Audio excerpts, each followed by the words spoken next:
မိုးအေးအေးလေးနဲ့ရာဒီသားခယူအဆက်ကြော်လေးလိုက်ချက်စားကြည့်ကြရအောင်နော်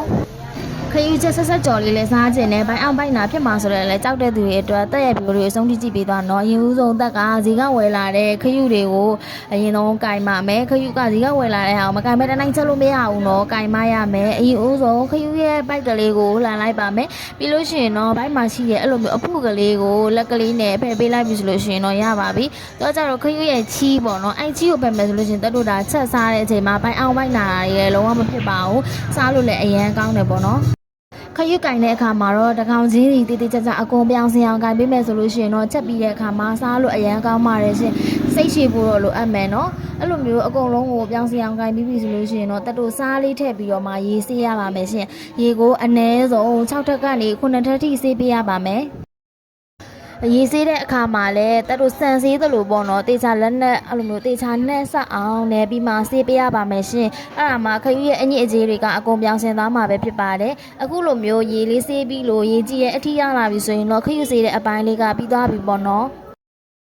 ဒါဆိုရင်တော့တက်တို့တွေအခုခရုစားချက်ပါမယ်ခရုချက်ဝရအတွက်အရင်ဆုံးခရုကိုတက်တို့တွေဂျင်းရဲ့စပလင်ရဲ့အနှင်းငယ်ထည့်ပြီးတော့မှပြုတ်ပေးရပါမယ်ရှင်10မိနစ်ခန့်ပြုတ်ပေးရပါမယ်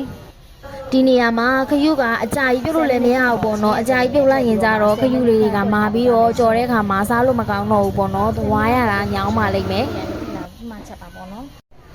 ခရုပြုတ်တာလေးရောက်သွားပြီဆိုလို့ရှိရင်တော့တက်တို့ခရုပြုတ်ထားတဲ့ခရုကလေးတွေကိုအပြင်မှာဆယ်ထားလိုက်ပါမယ်ရှင်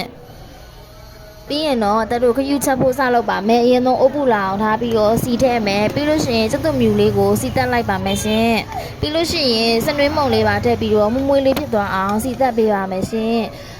ကျုပ်တို့မြူလေးကအနံလေးမွေးလာပြီဆိုရင်တော့ခင်းညင်လေးတစ်လုံးကိုညှက်ပြီးတော့ထည့်လိုက်ပါမယ်ရှင်ဒါဆိုလို့ရှိရင်တော့ဒါခရုထဲမှာထည့်မဲ့ဒါအစာပလာလေးထည့်ထားတာပေါ့နော်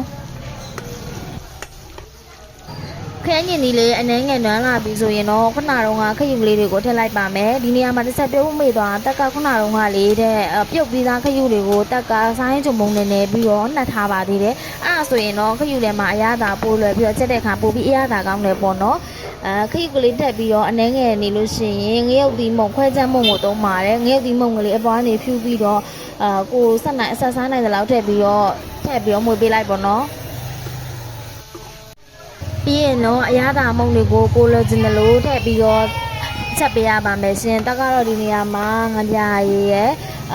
ဟင်းချုံမုံရည်ပဲထည့်ထားပါတယ်ရှင်တခြားဘာမှတိုင်းထပ်မထည့်တော့ဘူးပေါ့နော်ခဏနေရင်တော့ရေလေးအနှဲငယ်ထည့်ပြီးတော့အိုးလေးဖုံးထားလိုက်ပါဒါဆိုရင်တော့ခရုလေးရပါပြီတက်ကဒီနေရာမှာတရုတ်နံနံထည့်တာမေ့သွားလို့ပေါ့နော်ရေခမ်းသွားပြီဆိုတရုတ်နံနံလေးထည့်လိုက်